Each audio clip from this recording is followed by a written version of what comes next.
the absence of a meta-psychology in practice was a hole, right? And so there was a need to do that. We have a lot we have to do.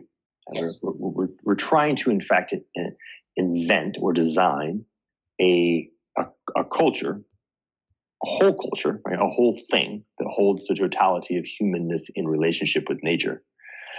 And we're not doing it over thousands of years or hundreds of years. We're doing it in a couple of decades, or maybe 3 generations, but with a lot of the work happening early.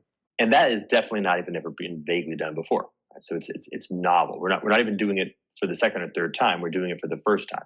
So one and done, one shot, this kind of thing, vast in scope, short in time. We have to invent or design or co-create or create the seed crystal that allows the autopoietic development of this new thing rapidly in the context of the thing that we're currently sitting on top of collapsing rapidly, which creates all kinds of entropy and little earthquakes in the environment that we're operating under, and the socio-technical and psychological consequences thereof. So the individual beings who are trying to do this problem are very broken, and the ideas and concepts and words and operation methodologies that we're working with are very broken. But one of the things we have in the scale of this forest is we actually have 8 billion minds.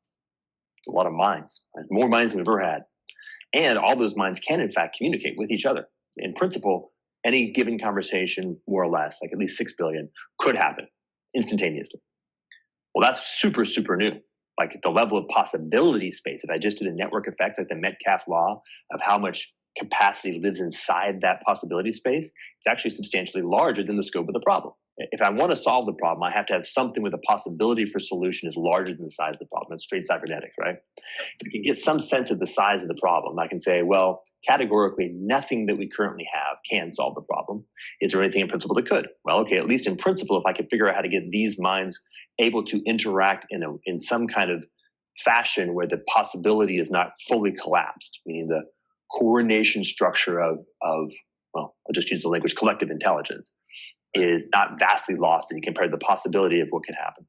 So that's the question. Like we talk about what is a meta-psychotechnology trying to do, and meta-psychotechnology is trying to do that.